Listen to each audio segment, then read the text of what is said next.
France Inter, franceinter.com. Bonjour, aujourd'hui 21 octobre 1680, la naissance de la Comédie Française. Il y a 3 places de face au 3e étage, au 3e rang de face, ici, à 70 francs. En scène, mesdames, messieurs, s'il vous plaît. En scène.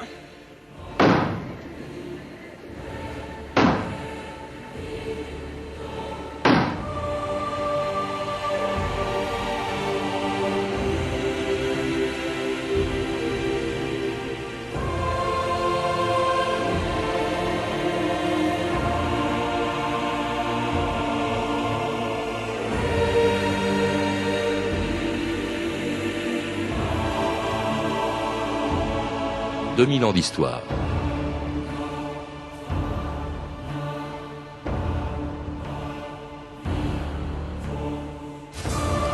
Installé d'abord rue Guénégaud à Paris, puis successivement rue de l'Ancienne Comédie, aux Tuileries, à l'Odéon et enfin dans la salle qu'elle occupe depuis 1799, rue de Richelieu, la Comédie Française est née il y a plus de 300 ans d'une volonté politique.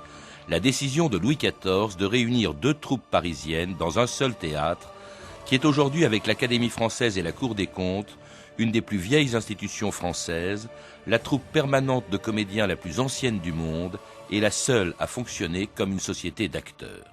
Comme à l'époque où Jean-Baptiste Poquelin, dit Molière, avait créé sa troupe en 1643, 37 ans avant la naissance de la Comédie Française. Jean-Baptiste Poquelin, Joseph Béjart, Nicolas Bonenfant, Chaud la soupe.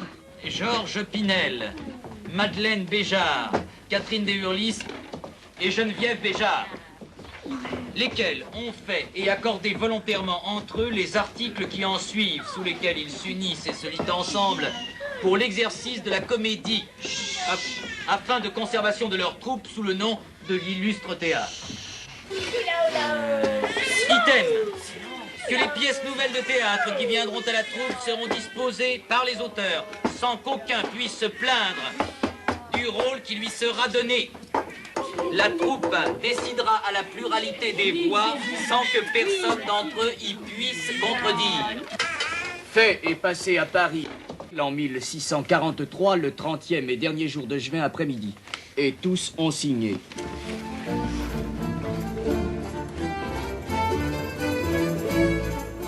André Blanc, bonjour. C'était la naissance de la troupe de Molière, l'illustre théâtre dont les statuts ont des points communs, on vient de l'entendre, avec ceux de l'actuelle Comédie Française. C'est pourquoi d'ailleurs on l'appelle souvent la maison de Molière, alors qu'elle est née 7 ans après la mort de Molière. Et pourquoi votre histoire aussi, l'histoire de la Comédie Française qui vient d'être publiée chez Perrin, elle commence justement par Molière, car au fond c'est à son époque que dans toutes les troupes de l'époque, comme la sienne, eh bien, ça fonctionnait, le statut des comédiens était à peu près le même que celui d'aujourd'hui à la Comédie Française. Oui, il ne faut pas exagérer, c'était beaucoup moins rigoureux. Mais néanmoins, les comédiens du début du siècle, avant Molière, n'est-ce pas, les comédiens du début du siècle n'étaient pas des saltimbanques comme on le croit en général, mais des associations de personnes qui disposaient, ayant les talents pour faire du théâtre, qui s'engageaient à jouer ensemble, en général pendant 1 an, de Pâques à Pâques. Et puis, à la fin de l'année, ils allaient dans d'autres troupes. Il y avait comme cela un grand nombre, enfin plus d'une dizaine de troupes à Paris et surtout en province. Alors justement, avant que la Comédie Française apparaisse, il y avait effectivement, lorsque Molière y est revenu après l'expérience malheureuse de l'illustre théâtre, un voyage très long à travers toute la France, il revient à Paris, et à Paris, il découvre plusieurs troupes, il y en avait au moins 4. Il y avait d'abord une troupe, c'était les comédiens italiens, je crois. Oui, les comédiens italiens, c'était, comme le nom l'indique, une troupe italienne et qui jouait en italien, mais avec des scènes françaises détachées. Ils jouaient en général, d'ailleurs, des comédies uniquement et de la commedia dell'arte. Et ces Italiens n'avaient en principe pas le droit de jouer des pièces en français. D'ailleurs, ils n'y tenaient pas. Le public, beaucoup de membres de spectateurs comprenaient vaguement l'italien et en outre, leur jeu était tellement expressif qu'ils n'avaient pas besoin de comprendre beaucoup les paroles. Alors il y avait une troupe beaucoup plus ancienne qui s'appelait eux-mêmes, d'ailleurs en toute simplicité, les grands comédiens, à l'hôtel de Bourgogne, qui étaient plutôt spécialisés, eux, dans la tragédie, notamment Corneille. Ah, elle est absolument spécialisée. Elle n'était pas tellement plus ancienne. Ils avaient pris la succession des confrères de la Passion dans les années 30, je crois. Mais ils avaient joué... d'abord, il y avait aussi notre troupe du Marais qui a joué Corneille, qui a joué le Cid d'abord. Mais la troupe la plus illustre, c'était évidemment celle de l'Hôtel de Bourgogne, dont, comment dirais-je, dont Edmond Rostand a fait une satire dans Cyrano de Bergerac. Alors vous avez évoqué aussi la troupe du roi au Marais, la troupe du Marais. Oui. Elle est absorbée par celle de Molière quand Molière vient s'installer à Paris. Oh, bien après. Et puis après, alors et puis entre-temps Molière meurt et puis la troupe de Molière qui continue d'exister s'installe rue Guénégaud où elle se trouve lorsqu'en 1680 Louis XIV décide de créer ce qui s'appellera plus tard la Comédie Française. De par le roi. Sa Majesté ayant estimé à propos de réunir les 2 troupes de comédiens établis à l'Hôtel de Bourgogne et dans la rue Guénégaud à Paris, pour n'en faire à l'avenir qu'une seule, afin de rendre les représentations des comédies plus parfaites, Sa Majesté a ordonné et ordonne qu'à l'avenir, lesdites 2 troupes de comédiens seront réunies pour ne faire qu'une seule et même troupe, et sera composée des acteurs et actrices dont la liste sera arrêtée par sa dite Majesté. Et pour leur donner moyen de se perfectionner de plus en plus, Sa Majesté veut que ladite seule troupe puisse représenter les comédies dans Paris, faisant défense à tous autres comédiens français de s'établir dans ladite ville et faubourg de Paris, sans ordre exprès de Sa Majesté. Fait à Versailles, le 21e jour du mois d'octobre 1680. Et c'était la naissance donc de ce qui s'appellera bientôt, je crois qu'à l'époque c'était les Comédiens ordinaires du roi, la comédie française. À quoi correspond, André Blanc, cette décision de Louis XIV comme ça de faire fusionner les 2 pratiquement seuls, il restait encore les comédiens italiens. Eh bien, je ne suis pas Louis XIV. Je ne connais pas toutes ces motivations, mais elles sont de plusieurs sortes. Il y a une volonté centralisante du roi, qui aimait bien centraliser. Et d'autre part, cela permet d'éviter des concurrences et des tensions qui pouvaient être fâcheuses, vu d'un certain point de vue, entre la troupe de l'Hôtel de Bourgogne et la troupe de Molière. Et puis, il y avait aussi cette idée classique qu'on doit rechercher la perfection. D'ailleurs, le mot de parfait, l'adjectif est prononcé dans la lettre de cachet. Oui. Et Louis XIV s'imaginait qu'une seule troupe serait plus à même d'avoir d'excellents acteurs et d'obtenir une perfection dans le jeu. D'ailleurs, ça ne se ressemble pas beaucoup, mais Richelieu, lorsqu'il avait fondé l'Académie française, l'avait fait en pensant à la même chose, en cherchant la perfection. Il pensait 40 bons hommes réunis, d'abord il y en avait 24, puis ensuite 40, allaient, par leur discussion, pouvoir créer une littérature meilleure que celle qu'on n'avait jamais vue partout. C'est un peu le même esprit. Et puis alors, Louis XIV fait aussi quelques économies, parce qu'avant il donnait des pensions ou des gratifications aux différentes troupes, maintenant il n'en aurait plus qu'une à s'occuper. Effectivement, avec cette fusion des 2 théâtres... Alors disons quand même que, en principe, ça ne devait pas priver les Parisiens de spectacle, puisque alors qu'ils alternaient avec les Italiens, ils allaient jouer désormais tous les jours, et les Italiens aussi de leur côté, à l'Hôtel de Bourgogne, où ils sont allés s'installer. La fusion de ces 2 théâtres est à l'origine, je crois, d'une tradition, puisqu'à la Comédie Française, avant le lever de rideau, on frappe 6 coups, 2 fois 3, 3 pour la rue Guénégaud, 3 pour l'Hôtel de Bourgogne, et c'est aussi pour prévenir, je crois, tout simplement les machinistes qui étaient sous la scène que le spectacle allait commencer. Alors, il y a aussi quand même quelque chose de très avantageux pour cette nouvelle Comédie Française, c'est que si elle s'appelle Comédie Française, c'est qu'elle a le monopole des représentations de pièces de théâtre en français, André Blanc. Absolument, à Paris. À Paris, en province, ça ne l'a pas. Mais à Paris et dans les faubourgs, comme dit la lettre. Ce monopole, elle le gardera jusqu'à la Révolution pour les tragédies, mais au cours du XVIIIe siècle, les comédies seront jouées aussi assez souvent par les Italiens. Néanmoins, ils ne toucheront pas à la tragédie. Et puis alors donc, on garantit un peu l'avenir ou la vie tout simplement de ces comédiens en leur accordant une pension, d'où leur nom d'ailleurs de pensionnaires. On parle souvent à la Comédie Française, enfin on parle même que de ça, les pensionnaires, les sociétaires. Quelle différence, André Blanc? Ça, la différence aujourd'hui n'est peut-être pas tout à fait celle d'autrefois. D'abord, les comédiens la Comédie Française sont pas tout à fait pensionnaires du roi, mais pensionnés du roi, ce qui est différent. Ensuite, deuxièmement, il y a deux sortes, à cette époque-là, n'est-ce pas, deux sortes de pensionnaires à la Comédie Française. Les retraités, tout simplement, auxquels la troupe verse une pension de 1000 livres après 20 ans de service, tant qu'ils vivront. 1000 livres, disons que ça fait 15 000 euros, en gros, pour abréger. Les premières retraites de France, pratiquement. Non, parce que ça existait dans les anciennes troupes avant aussi, à l'hôtel de Bourgogne. Et puis, il y a, on appellera aussi pensionnaires ou acteurs aux appointements, ceux qui seront pris à l'essai, qu'on admettra pendant 1 an, 2 ans, en leur versant des appointements fixes, et ce n'est qu'après qu'ils deviendront sociétaires. C'est-à-dire touchant une part de la recette. C'est-à-dire touchant une part. La Comédie Française comporte, les bénéfices sont divisés en 23 parts, mais il y a plus de 23 comédiens. Parce qu'ils ne touchent pas tous une part. D'où une expression qui date de cette époque-là et de la Comédie Française, vous le rappelez, André Blanc, à part entière. Oui, parce qu'il y a des demi-parts et des quarts de part. On commence en général avec un quart de part. Très vite, on a une demi-part, un 3/4 de part beaucoup plus tard. Et le dernier demi-quart, le dernier 8e, arrive en général tard aussi. Il n'y a pas un grand nombre de comédiens qui est une part entière au bout de peu de temps. Il n'y a que les plus illustres. Comédiens de la Comédie Française qui, depuis 1680, ont joué dans 5 salles différentes. D'abord rue Guénégaud, là où se trouvait la troupe de Molière et où viennent les comédiens de la troupe qui a été fusionnée de l'hôtel de Bourgogne. Puis rue des Fossés Saint-Bernard, actuellement... Saint-Germain. Ou Saint-Germain, pardon, actuellement rue de l'Ancienne Comédie. Avant de s'installer aussi à la salle des Machines du Palais des Tuileries en attendant de déménager à l'Odéon. Cette salle dite des Machines était magnifique. C'était une des plus vastes de Paris. J'y allais souvent. C'est à la salle des Machines qu'est née l'expression « côté cour, côté jardin ».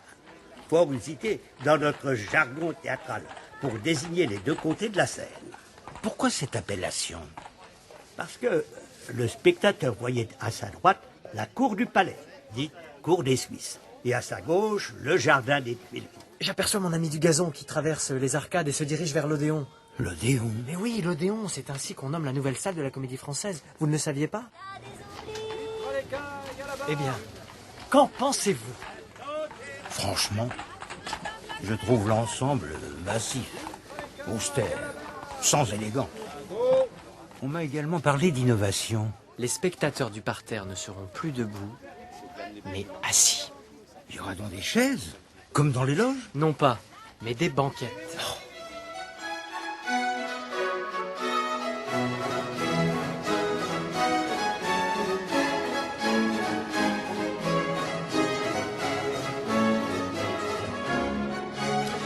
Et oui, on oublie souvent que le théâtre où nous allons aujourd'hui, et puis son vocabulaire, eh bien, ils sont nés de l'évolution, au fond, de la Comédie Française. Vous le rappelez, André Blanc, par exemple, l'installation des gens du parterre, qui étaient debout avant, et qui sont désormais assis à partir du moment du théâtre de l'Odéon, entre autres. Ça, c'est parce que, effectivement, il y en avait même, vous le dites, qui étaient sur la scène autrefois. Oui, on dit que l'habitude avait été prise à cause du succès du Cid en 1637.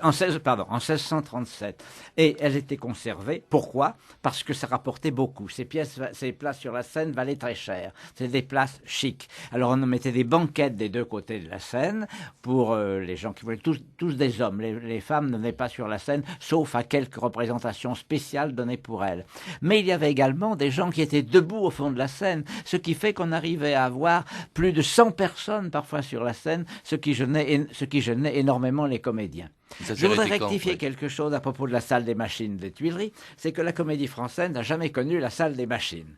Celle-ci, qui était immense et glacée et avec une acoustique détestable, était tombée en désuétude et un théâtre avait été entièrement reconstruit par un architecte dont j'oubliais le nom en 1663, simplement en occupant l'ancienne cage de scène de la salle des Machines. C'est-à-dire que c'était un théâtre de dimension comparable à celui de la rue des Fossés Saint-Germain. On appelait ça parce que c'était, en fait, on y jouait les spectacles à machine. Ah oui, à l'origine, c'était pour donner de splendides spectacles à machine. Cette salle des Machines n'existe plus, elle a disparu aujourd'hui. Enfin, là où a été pendant quelques années la Comédie Française avant de s'installer donc à l'Odéon. l'Odéon. C'est dans cette salle des machines que est née l'expression aussi côté cour, côté jardin. Oui, c'est ce que vient d'être dit. Avant, on disait, et on a continué à dire jusqu'au moment de la Révolution, le côté du roi et le côté de la reine.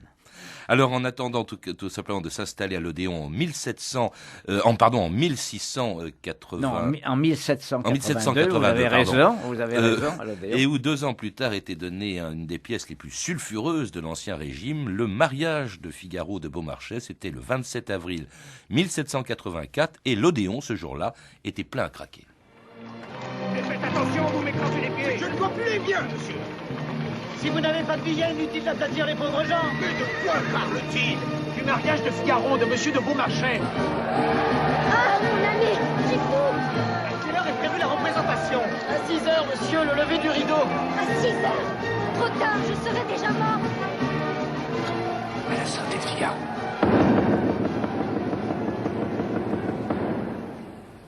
Allez, courage. Après tout, ce n'est pas votre vie qui dépend de cette pièce. Vous avez raison. C'est beaucoup plus que ça.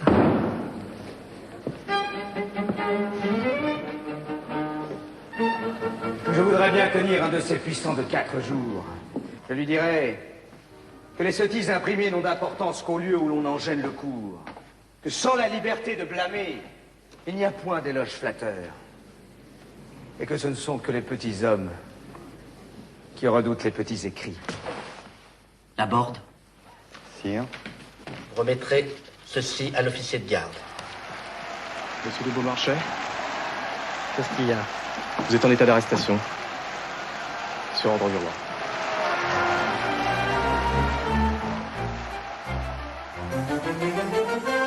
Alors ce mariage de Figaro André Blanc, c'est à la fois un des plus grands succès de la comédie française et un des plus grands scandales évidemment de l'Ancien Régime. Plus succès que scandale, parce que le scandale a tenu, si l'on veut, au refus qui a été fait par le roi, par la censure, de le laisser jouer d'abord. Il a eu l'examen de 6 censeurs, les uns disant on peut la laisser jouer, les autres on ne doit pas la laisser jouer.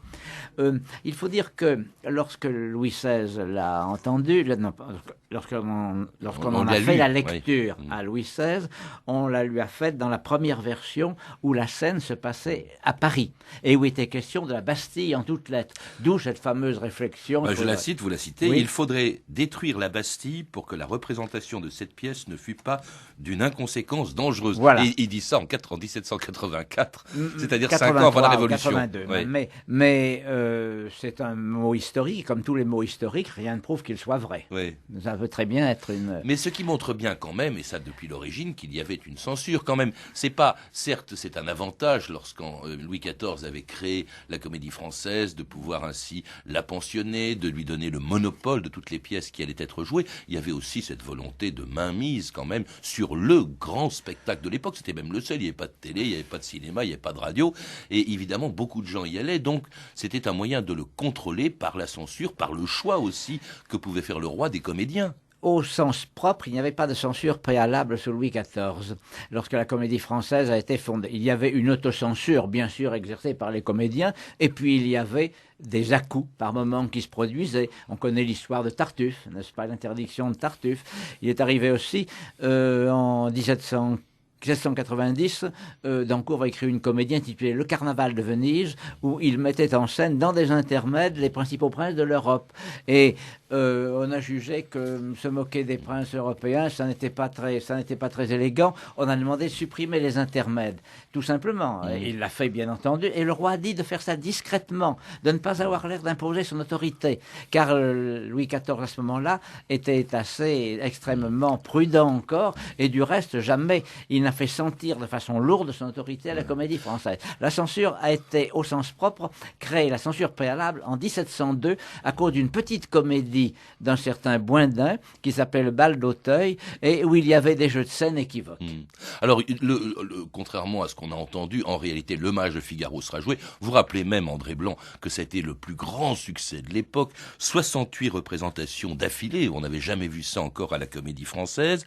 Et puis, alors, il y a eu, peu de temps après, après, parce qu'elle est donnée, le spectacle est donné en 1784, peu de temps après, il y en a encore un autre scandale d'une pièce de théâtre beaucoup moins connue, qui était de Marie-Joseph Chénier, qui était Charles IX. Et là, effectivement, il y a eu une censure importante parce que cette pièce mettait en cause, nous sommes à la veille de la Révolution française, elle mettait en cause le rôle du pouvoir et de l'Église dans le massacre de la Saint-Barthélemy. C'est un scandale qu'on a un peu oublié, mais Charles IX, ça a beaucoup ébranlé la comédie française. Oui, je reviens un instant sur le mariage de Figaro, parce que ce n'est pas du tout le peuple qui a fait le succès, ni même le parterre du mariage de Figaro, c'est l'aristocratie qui occupait les loges.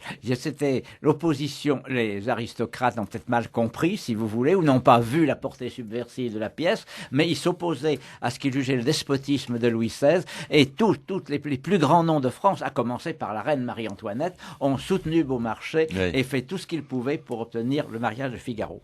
Charles IX, c'est autre chose, parce que Charles IX, justement, ce n'est plus l'aristocratie qui l'a défendu, c'est le peuple à ce moment-là. En 1700, c'était près en 1788, ça n'a été joué qu'en 89, et puis pas très longtemps parce que cela causait des mouvements divers. Oui, on montrait évidemment la collusion du pouvoir et de l'Église dans les... On voyait le cardinal de Guise qui bénissait les gens qui allaient égorger les protestants, n'est-ce pas ? Et puis on pouvait faire des rapprochements, et on faisait des rapprochements entre Catherine de Médicis et Marie-Antoinette, qui toutes les deux étaient d'origine étrangère. Et c'était l'année même d'une révolution qui allait bouleverser l'histoire de la comédie française et lui-même lui faire changer de nom pour se mettre à la mode. Monsieur Florence demande que l'on remplace l'appellation de comédiens ordinaires du roi par théâtre national. Vous ne semblez pas d'accord, monsieur Mollet? Prenons garde, mes amis, qu'en renonçant à la qualité de comédien ordinaire du roi, nous ne devions aussi renoncer à la pension annuelle que Sa Majesté alloue à la compagnie. Imaginez que vous perdiez par un patriotisme mal entendu les fruits de la générosité royale. Croyez-vous pouvoir vivre avec les 25 ou 27 000 livres que vous rapportent vos parts? Nous allons voter à main levée. Ceux qui sont pour la suppression de la pension.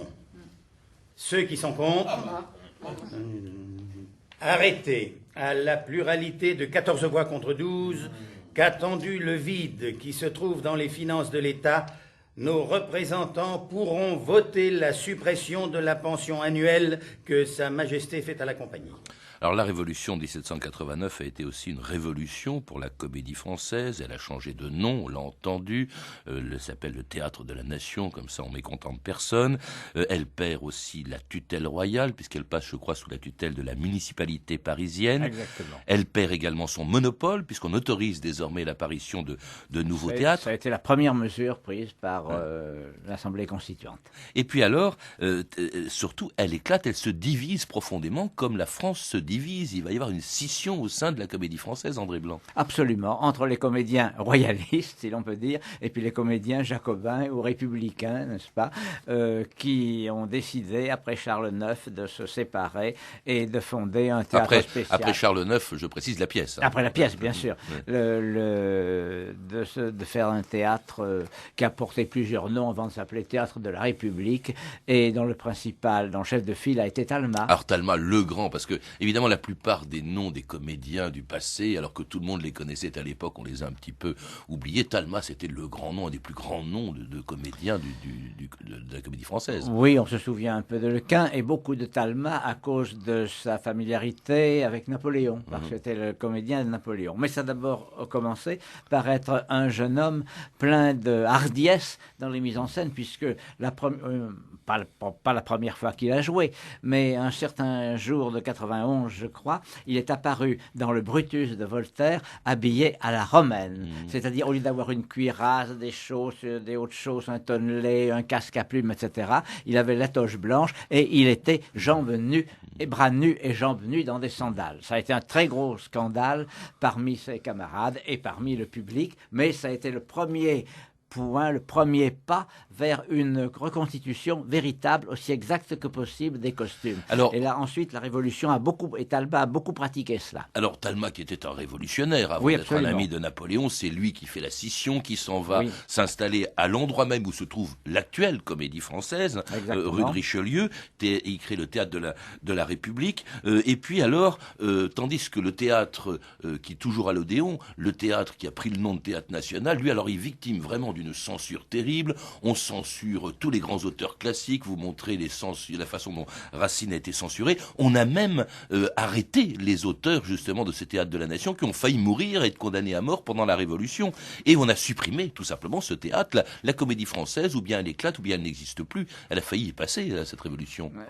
Absolument. Et elle s'est reconstituée peu à peu à partir de 1795 sous l'influence de comédiens et de comédiennes énergiques, dont Mademoiselle Raucourt, et aussi grâce à quelqu'un qui était un auteur qui est devenu un des directeurs au moment du directoire et qui était François de Neufchâteau et qui a aidé à reconstruire cette comédie qui a été à peu près en 1789 ou en 1800, elle avait retrouvé à peu près l'aspect qu'elle avait sous l'Ancien Régime. Et elle s'installe rue de Richelieu, elle n'en a pas bougé depuis 2 siècles. C'est non, mais elle a essaimé. Elle a essaimé.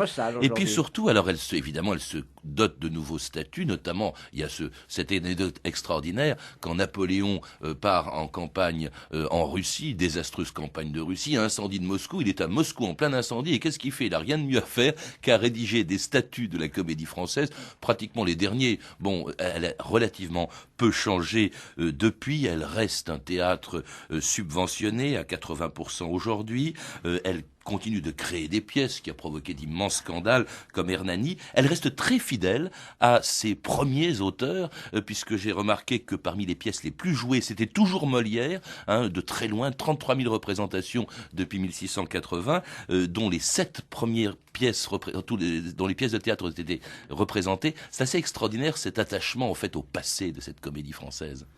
Cela a toujours été de son rôle, n'est-ce pas? Dès qu'elle a été conçue, elle a créé des pièces nouvelles, mais a toujours aussi représenté ce que l'on considérait comme les chefs-d'œuvre de Corneille et de Racine. On avait déjà, au XVIIIe siècle, cette idée de chef-d'œuvre remarquable du théâtre français. Merci André Blanc. Je rappelle que vous êtes l'auteur du livre « Histoire de la comédie française » de Molière à Talma, c'est-à-dire à la Révolution, publié aux éditions Perrin. Vous avez pu entendre des extraits du feuilleton radiophonique Grande et petite histoire de la comédie française, une adaptation du livre de Maurice Levert, édité chez Fayard, un grand historien du XVIIIe siècle décédé il y a 2 ans. Ce feuilleton, réalisé par Catherine Lemire, a été diffusé sur France Culture en 2007.